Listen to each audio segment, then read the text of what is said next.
Hello, am I still cutting out? It is me, David. I worked at... Oh, for fuck's sake. I worked on reception and in the cafe at... Oh, for fuck's sake. Go again. You're all right. Too much. Stop shagging the chair. I love this chair, me. My nipple had fallen out my bra. Let me check. No, mine is still in. Sort your nipples out. Sort your nipples out. That's the name t-shirts. of the podcast. Is that everything? Hi, and welcome Hello. back to Is That Everything? I'm Phoebe Mills. I'm David Thomas. And with us today is no one. It's just me and you again. just you. Yeah? Yeah. Just us two? Well, on the last two episodes that we've released, we've had Elliot and Beth. Yes. So We thought we just need a bit of us time. a little bit, a bit of time to ourselves. A little bit of time to ourselves. Yeah, we're actually Absolutely. sick of hosting now. These people have no respect for the studio space. You should see the state that they left it, especially Elliot. Mm-hmm. Oh, just disgusting. The things that man does. He's a big pooey boy. I know. I didn't think he'd do it right here on the seat, though. I know. And on my Mac, but clearly. It's been cleaned all right. Oh, no, wait, there's a little bit in the groove. Oh, is that what that is? Yeah. Yeah, that's Elliot, all right. Oh. So, we're back. We're back. We're recording. We're recording. 2 great episodes. Really grateful to Elliot and Beth. Yeah, I don't have an ADHD partner for this one. I think I'm far too calm today for you to have an ADHD partner. I can try and sort of like get really high energy and step it up if you need, but I'm a bit subdued today. yeah. I think we both are. We're both a bit we're groggy. Welcome to Groggy gremlins. Is That Groggy? Yes, we are. We're both groggy we're today. We're both a bit groggy. So if this is a bit low energy, we apologise, but such is life. But you know, if you've just got off, and I really appreciate more and more people sending in stories to say, I just got off a 9-hour shift where customers were absolutely doing my head in. I just got off. And this was therapy. I just got off. I banged one out and then sent you a story. So I actually, an ex of mine used to say that he wouldn't make decisions until he'd had a wank. He'd be like, if I can't make a decision about something, I'll have a wank and it'll clear my head. I think that's in the Bible. Is it? Actually, thou is the 11th commandment that was left off the tablets. Right. Thou mustn't make masturbate. important decisions until you've cracked one out. Exact wording. Exact wording, yeah. But they were like, Moses, mate, we're good at 10. Keep it there.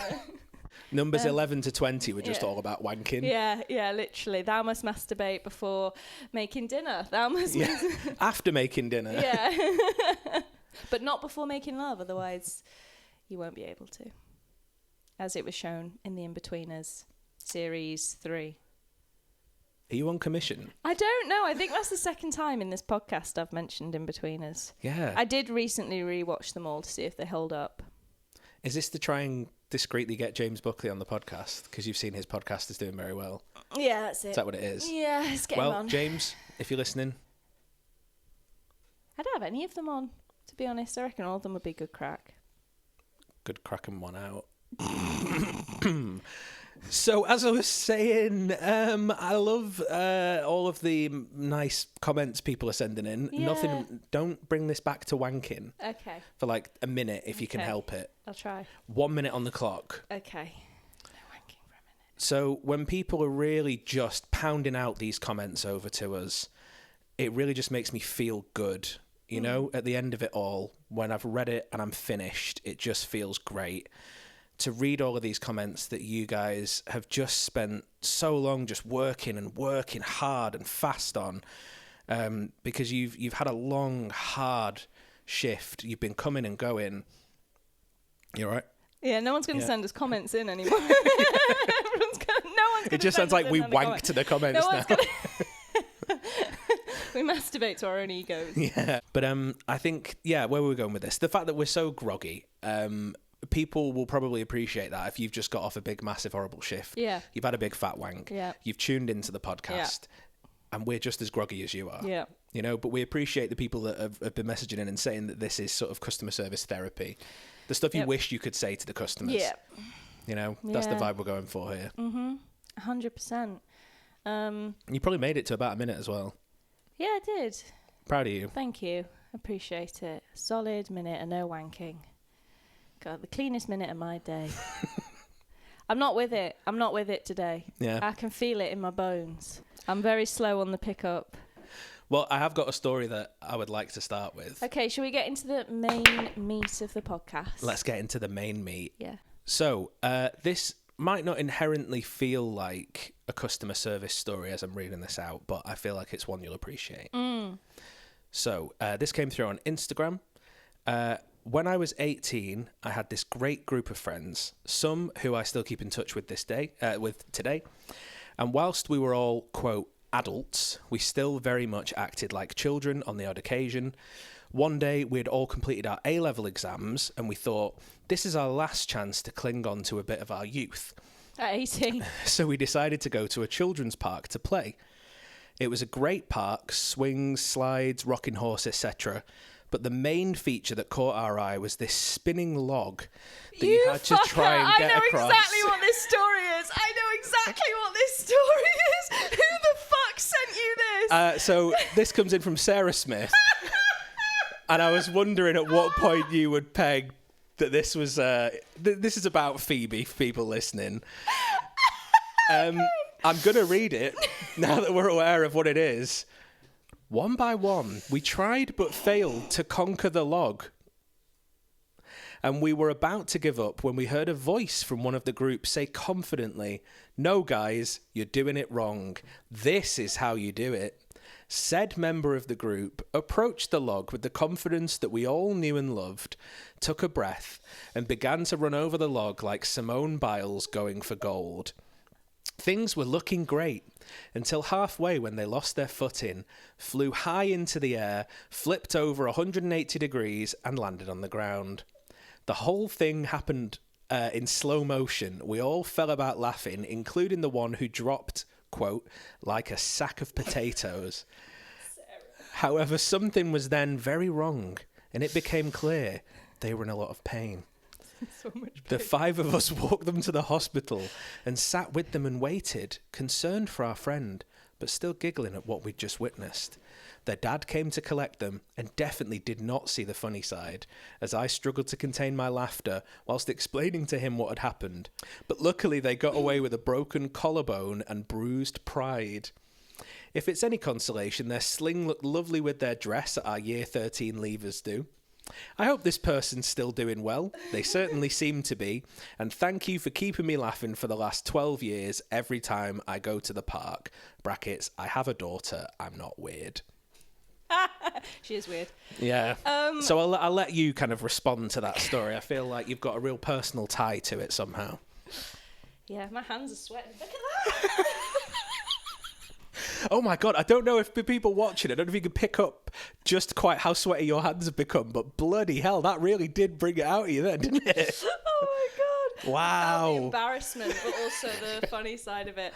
There's so much to that story to unpack. So, yeah, we went to that park as well because another mate of ours had to go to the hospital to pick up the birth control. Oh, shit. So that's the bit I remember. But we definitely went, yeah, let's do the assault course. Everything she said about running across that log is true. I was like, if I stay light on my feet and run across it, all will be well. I didn't just have a bruised ego, I had a bruised shin because I fell on my collarbone. Oh, God. And my shin smacked on the log. So I had this bruise that was about that big and it was Bloody really... I've got a picture of it somewhere. If I can find it, I'll pop it on. I will definitely pop on a picture of me and Sarah. Yeah, we've got a shame sling. Sarah now. But my dad didn't see the funny side of it. And do you know what? Neither did I at the time. Everyone was fucking wetting themselves. And looking back, rightly so. Rightly so. It should have been on You've Been Framed. But at the time, I'd literally gone into shock and thought I was going to throw up. Yeah, I bet if you broke your fucking collarbone. You know, my mate Jamie...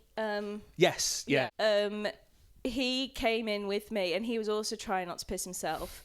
But he had to peel off my T-shirt so that they could get to it, and I was covered in sweat because my body had gone into shock. Bloody hell. He literally, and it was just after our A-levels as well. And we it were made you blowing sweat up. even It was talking literally about our last A-level exam. We went out, had a God. couple of drinks, went to this fucking park. We were like, yeah, we've got the whole summer. Yeah. I spent most of my summer like fucking with a sling, and they thought it was soft tissue damage. They didn't think it was broken. So my first sling was one of those like you know, those pale blanket, I don't know how to, it's like basically a big bandage. Sure. But they put the knot, was it my left side? I think it was I can't remember. I think it was my left side.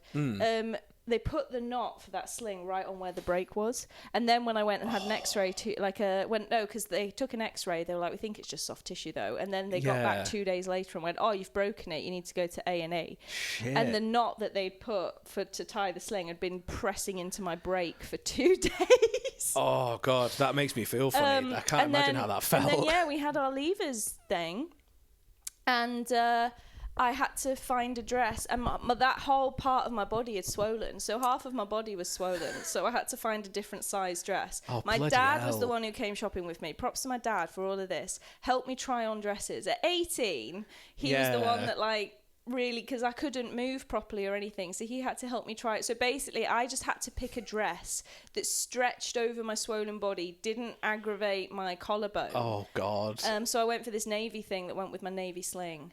I hope you're happy, Sarah, that you've brought all this back. No, it's a great story. I actually fucking love her for sending it in. I think it's hilarious. To her credit as well, she messaged me before sending that in and was like, I have a message, a story that is about Phoebe. Yeah. Would she be okay with you reading this out on the podcast? And I was like, yeah, 100%.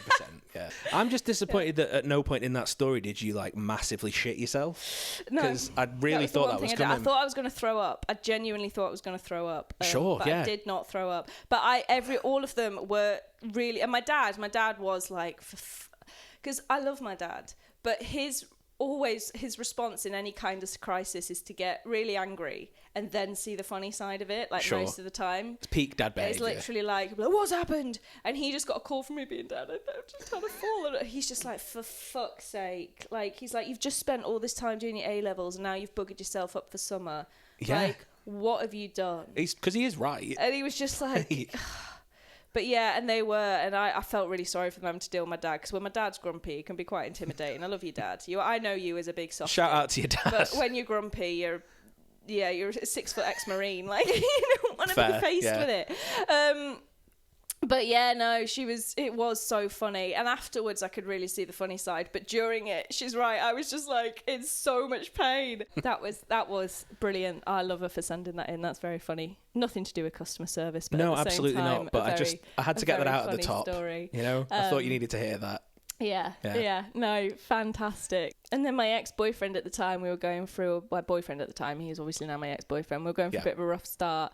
And I went to that dance and he didn't once try and help me. So all my mates were around me, Sarah, Jamie, all them, T, they were all there. And they were helping me get food and stuff because I couldn't obviously hold two plate do that because it was a buffet thing. And he just sat and watched and came up to me about halfway through the dance and went, "Hi, you all right?" And I'm like, "Obviously not. I've broken my fucking collarbone." And then he was like, "Yeah, but my mum bought you a scarf, so here you go." And I was like, "Great." Oh, all my problems are solved. Yeah, thank you. So have you got an actual customer service story then? Let's properly kick it off now. I've got an actual customer service story. I fucking love her for sending that. I'm definitely going to message her. We got sent quite a few by Becca Upton, who is a therapist, but before she was a therapist, had quite a few stories. I worked on reception and in the cafe at a fitness/leisure centre. One Sunday morning, the duty manager, let's call him James, got a call from the sales rep, let's call her Sarah,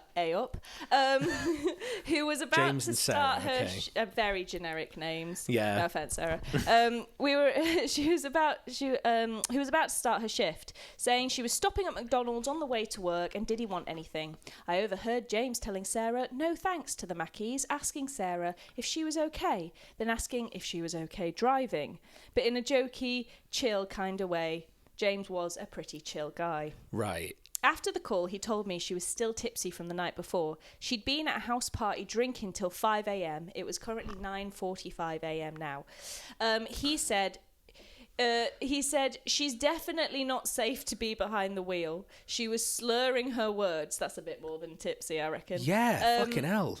She arrived at work clearly still drunk. James decided not to send her home as the other sales rep wouldn't be in for a few hours and they needed someone on sales. Why he couldn't have just told people that the other salesperson would be in later instead, I don't know. That's typical management, isn't it? Around 11 a.m, Sarah pulled out some ciders from under a desk and started drinking them. They were at a date from the cafe, so staff were allowed to take them home. James got a video on his phone of her drinking at her desk and laughing. She was so gone, he easily convinced her that he wasn't actually filming her. He sent the video to the other duty manager, let's call him Ian, to ask him what he should do. My God. No, she was very clearly tipsy, I think she's drunk, when showing people around, and probably turned them all off becoming a member. They would have been better off not being shown around in the first place. Thankfully, she didn't fall into the pool. The next day, I got a call from Ian saying he wanted me and a few others to write a statement about what happened. Next time I was in, I wrote one, but didn't sign my name on it and left it on Ian's desk, partially hidden. On my next shift, a day or two later, Sarah was in a foul mood, but I just acted normal with her. After a while, I asked her, are you okay? And she said... Are you okay to drive again? Yeah. I was like, are you okay? And she said, there are some real snakes here. I feigned ignorance and asked what's up. She didn't give much of an answer and then I was interrupted. I think she believed me. A few days later I was told that she'd been given a formal warning letter and needed to go to a meeting with the regional manager. She decided to leave with immediate effect instead before the meeting could happen, and I never saw her again. Jesus Christ. And now she's a certified forklift operator and a heavy goods vehicle driver. Oh my Bloody gosh. hell. Like, you cannot be drinking ciders at work, at any job. No. Definitely not if you're working by like a fucking swimming pool and with kids around and things. Yeah. And then get pissed at people for being reported. Yeah. For being absolutely smashed at work. So you and drinking on the job. Yeah, you arrive to work drunk and then drink on the job and you're like, why have I got a formal warning? There are some snakes around here. Snakes. That's just a snake. It's a real snake. We've set her off now. She's stimming. But it's just a snake. Oh my God. Like there were so many points through that where the kind of as she got deeper and deeper into it and then started drinking on the job where you'll watch it back, I'm just sort of like slack-jawed. Like I actually can't believe that. Yeah. But then it makes sense if you're that way inclined anyway. Yep. You would be like, they sacked me for nothing. Yep. You know, she tells that story where it's like, I showed up to work hungover once and I got the sack. Yeah. Yeah. And I had the cider that the cafe allowed the staff to have because it was out of date. And I took that cider and suddenly I'm being called in for a regional manager. So like, no. Not like I was drinking it on the job. Yeah. No, I arrived drunk, late because I got a Mackey's and then was drinking on the job. The only snakes in that workplace were the ones on the logo of the Rattlers cider. That's a cider with a snake for a logo. Just for context, so I'll kind of give everyone a bit of context. So there's a brand of cider called Rattlers, and there's a snake that's on the logo. So if everyone has that in mind, I'm going to do the joke again. The only snakes in that workplace are the ones on the logo for the Rattlers cider.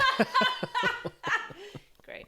Right, you got another story? Yes, I have. And this one is sent in by Joe DaCosta, who is a fellow comedian. He's a very, very funny man. He says, hey Joe, we'll have him on at some point. Met Paul McCartney in a music shop that I was working in. Amazing guy. Met his son, and he was the absolute worst human I have ever had to do stuff for. Paul McCartney's son. He was incredibly rude and was irritatedly clicking to get my attention. Hate that. Everyone I know that's ever worked in customer service, I don't know why people think the only time would that's ever work. acceptable is at a spoken word poetry event. Other than that, keep your clicks to yourself. Maybe that's what Paul McCartney's kid thought he was doing. Maybe, yeah. I say kid, this guy's probably like 50, but he was playing very badly on guitar to impress this much younger, much more attractive lady that he was with. He would pick up a guitar, strum badly on it, and hold it out for me to take and then put back. No please, no thank you. I felt like a little monkey butler. My manager later told me that he told Sir Paul, who then promptly gave his son a dressing down. Oh, good for Paul McCartney. Yeah, so like, I reckon if you work in a music shop and Paul McCartney and or his son are a regular customer, you've probably got a bit of it. Like Paul McCartney could go anywhere. Yeah. He probably likes you, you know, the way you run your shop. So if his old mate who runs the guitar shop goes, you need to stop your kid doing this, he's probably going to bollock his kid. Yeah. Rather than being like, do you not know who I am? Yeah. It'll be more like... Yeah, what is it? I don't even know what his son's called. I don't know. I can picture his face though. I've seen like he sort of looks. Maybe we can put a photo in. Maybe. Do you know what? I'll get a photo up McCartney's now. son. He sort of looks exactly how you would imagine Paul McCartney's son to look. I'm just going to search Paul McCartney son. There he is. Oh no, he looks like. This is where he's just going to absolutely sue the podcast for all Sorry, worth can you there. sue someone for saying that they look like? It's probably slander, innit? Or libel. No, libel's in print. It's probably slander. He looks like a lovely young man, and I can't validate the truth of this story. The reason I suggested he did was basically in all of those photos, his expression was this. It looked like he was sneering. So you can picture him strumming a guitar aggressively at a young, more attractive woman. Just to hark back to the beginning of this podcast. Yeah, so you did go quite a while before you got one out then. Yeah, exactly. Okay, I've got another story. It's a very short one. Hit me. A mate of mine was working at a clothes shop called The White Stuff. And a woman came in and tried to return the dress that she was wearing. Because there was an issue with the stitching. She didn't have a receipt or any way of proving that she'd bought the dress from there. Yeah. And apparently, after being told that there was nothing they could do except direct her to the customer server number, she stormed off in this dress that she's still wearing, calling out to my mate that he was an utter waste of space and the whole shop was full of useless teenagers who have no respect for the customer. While I don't know how accurate the story is, working at Mackey's on the drive-thru has made me realise just how little intelligence some people have, so it wouldn't surprise me. Yeah, no, 100%. I have two immediate thoughts or questions for that. Yep. Number one, what was her plan if they were able to process the refund? Yeah, that's... yeah, was she just going to go home in her undies? Yeah. Like, what? And then two, I reckon she got that from like a charity shop or a bit of like a thrift store or whatever and was like... get a bit of money for this. If I could take it into the White Stuff. That. You know what? That probably is it. I didn't think of that. Because if people come in, this isn't always the case. Some people are just rude and weird and horrible. Yeah. But if people come in with the bit of like, they get their back up straight away about something. They're doing something. They're covering dodgy. something. Yeah. But yeah, what the fuck was she going to do if they went, yeah, absolutely, we'll process that for you now. Could we have the dress? Yeah, all right. Here you go. Yeah. What? Crack on. I know. Wearing it. Yeah, like, I understand sometimes stores can do things for credit rather than a full refund if maybe you've lost your receipt but you still have the products and it's very clearly theirs, or you only have like a gift. But there's no tag on it, I'm guessing, either. That's true, yeah, because that would be the way of identifying what item of stock it is, but you're fucking wearing it. I know.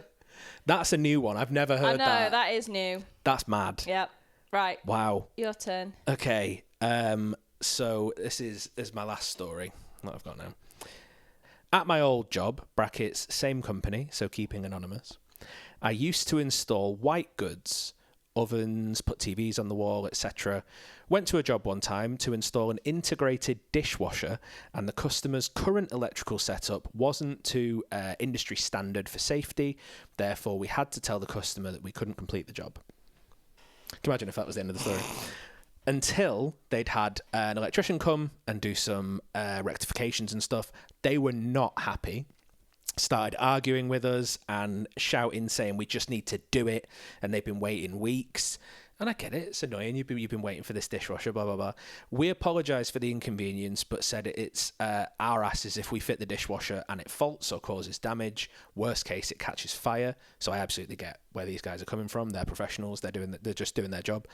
The customer locked us in their house and said we weren't allowed to leave until the job was done.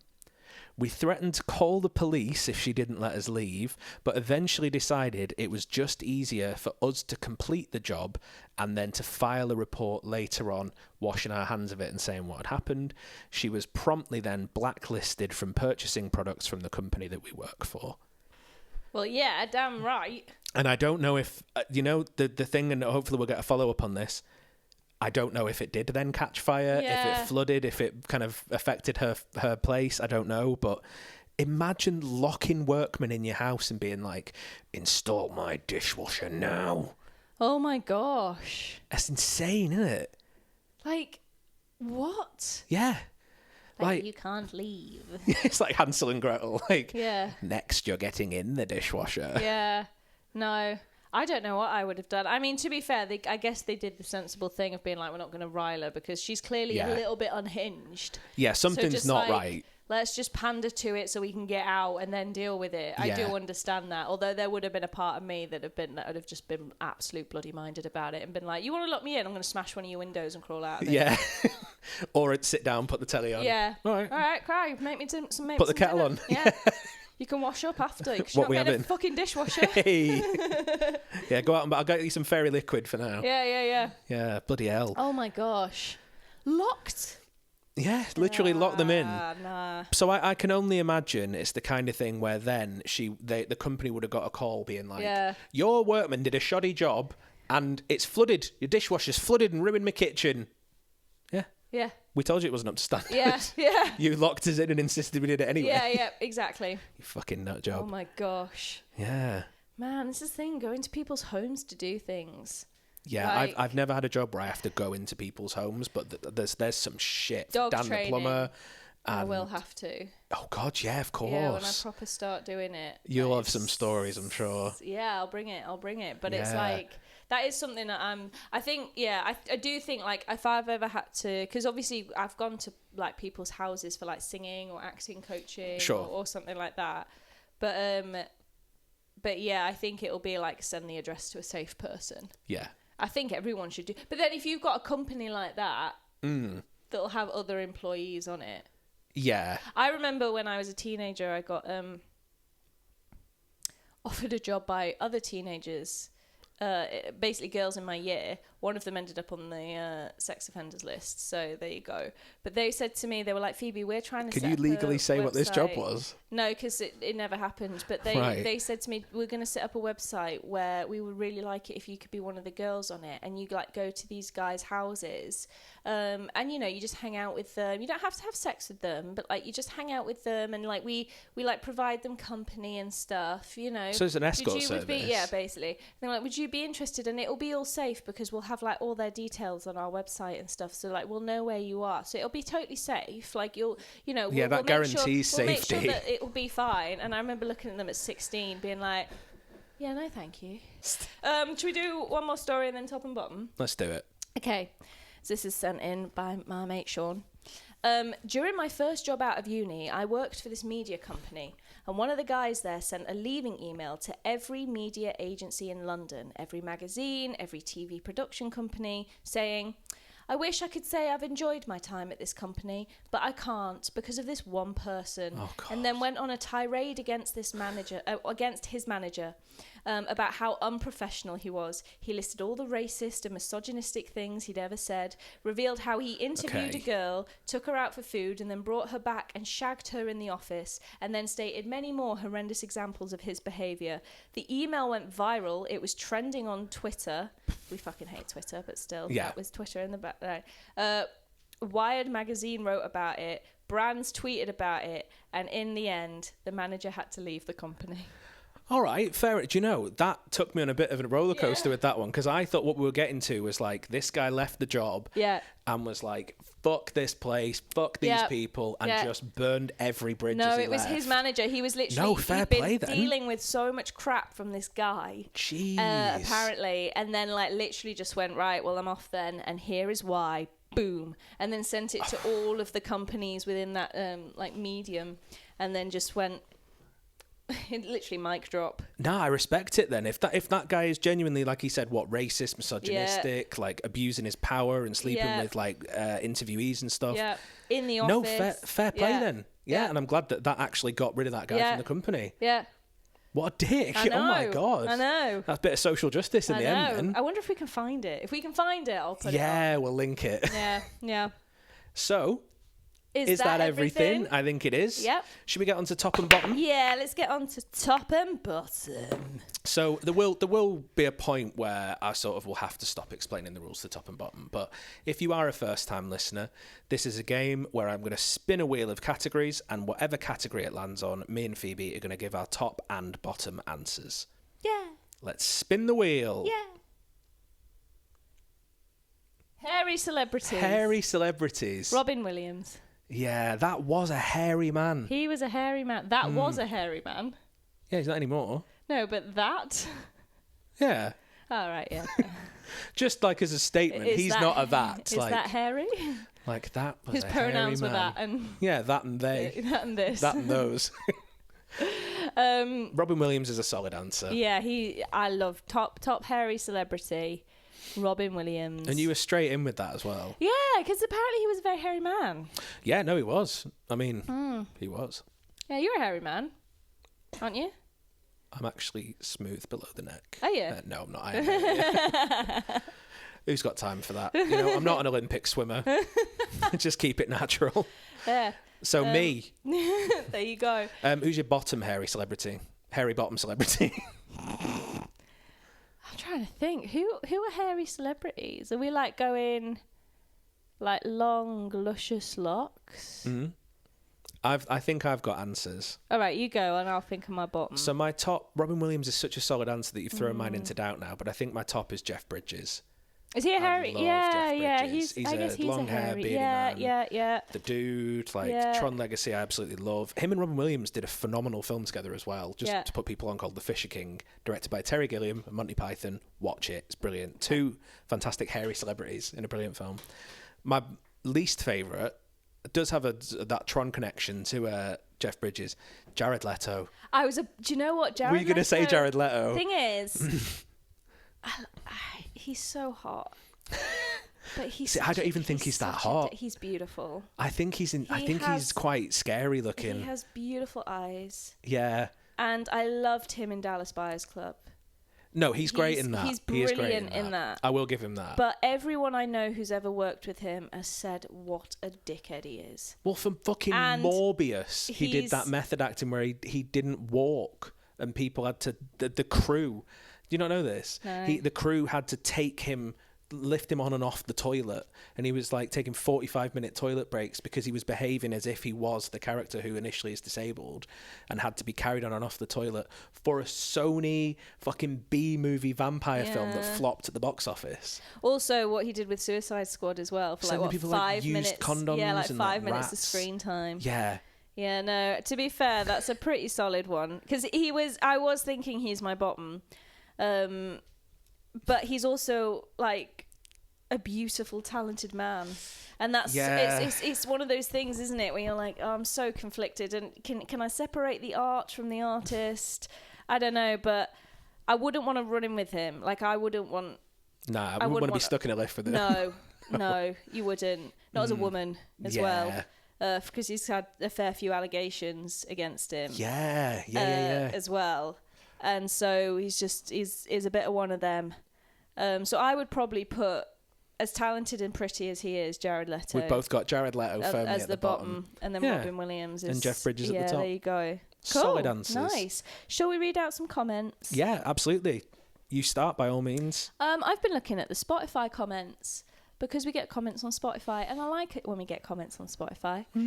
This is 2 days ago from someone that listened to episode 4 with our Josh Barrow, where we were talking about Alexa. Shout out to Josh. And you were saying my legs hurt, and saying that by saying my legs hurt, it set it off. It sets off Alexa. My legs hurt. And then she said, or they said, I actually can't tell the gender, so I'm going to go full on neutral. But it's Dakota, and I associate that normally with a. Yeah, I'd assume so, but. Yeah. Let's stay gender neutral with it. Just so you know, my Alexa also went off. I'm sorry, Dakota. Nice. My legs hurt. My legs hurt. My legs hurt. It's done it again. You've set her off. We're all right. Thank you. You dismiss your Alexa like you two work in a cafe together. We're all right. Thanks. Don't worry. Sorted it. Right. Your turn. So this one... So over on TikTok, they said that they have been listening to us to fall asleep. Oh, which is great, but they keep missing stories because of it. And this was on one of our clips where they were like, I absolutely missed this in the podcast, but I have been listening to you falling asleep. Do you know what, though? I love that. So this one was also on TikTok. This was in reply to the video that we did where we apologised for the fact that we are only fortnightly and not once a week. Yeah. Sorry. They said, even though I've just found this podcast, I'm extremely disappointed in both of you for this. Disgraceful, brackets, I will be following now. Aww. We've had a couple, we've actually genuinely had a few people being like, why are you not weekly? And we've said it before, we'll say it again. Because we're not paid at the moment to do this podcast. When the money's here, we'll do it more often. If we get sponsored so that we can like pay ourselves to edit and film and pay our guests, we can make it a weekly thing. Yeah. But at the moment, it's off our own back. So it takes it takes us a few hours to film a couple of podcasts. And then it'll take me 3 to 4 hours to edit per episode. Yeah. And that's also distributing and everything and cutting it down and just, linking it all. So it's, if we can pay a wage so that we can, do it weekly. Yes. Yeah. Then absolutely. But at the moment it has to be fortnightly because we can't afford it. We have to work other jobs. And that's just it. And, have social lives. It's okay. I've got this. I love this comment. This is from Rianne, and this is also on Spotify. OMG, Phoebe's story at the start. This is from episode 11. Oh, yeah. Just a numpty. OMG, Phoebe's story at the start made me feel sick. Reminds me of the time an older male customer went out of his way to humiliate me and make me cry. Feels absolutely awful. Sorry you had to deal with that, Phoebe. Jeez. The solidarity. Yeah. The there must be solidarity so of misogynistic men making women cry on shift. It happens far Fucking too often, but typical. we're in it together. So I love that solidarity. Oh, thanks for sending that in, Rianne. Thank you so much. Yeah. Is that everything? That is everything, I believe. Thank you very much for listening today, guys. Listening. Sorry we've been a bit groggy. But yeah, we hope you've enjoyed it. But if you've fallen asleep to the podcast, which I love, by the way. Yeah. I have, like I say, my comfort podcast, which isn't on as much anymore, is Sloss and Humphreys on the road. Like that's always been my comfort podcast. You love a bit of Daniel Sloss. I do, and it's like you. If when I put that on, I fall asleep to it. Yeah. Sometimes it's just like so. Yeah. If it's that much of a comfort for you, we're doing our job right, I think. Go to sleep. Go to sleep. And good night. It's probably going to wake them up now. Just put a massive siren sound at the end of the episode. Should we do an episode of lullabies? And I'll just sing lullabies. A lullaby special. A lullaby special. Thank you, guys. Thank you. Good night. Bye. Bye.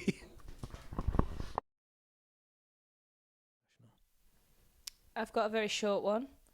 From someone working at the... Takes one to know one, David. As someone working at the... I don't have any good comeback. I'm so dead today. I'm zombieing through this episode, and I feel so sorry for everybody. Me and you both. This is the we're going to start doing like specials. This is the groggy special. The groggy special. We're both just half dead for recording. Literally, we're like... We'll do the follow-up episode. We'll just do it on speed. Yeah. Yeah. So someone sent in another story. Are you all right? That was so loud. Was it? That was horrendous. Oh my god! I'm sorry. Let me see on the waveform. Oh my god, that peaked. I didn't think I'd gone that loud. Sorry. Shit. My ear still hurts. You all right? I will be. Sorry, I didn't think that was that loud. That like buckled you. You just went. That was horrible.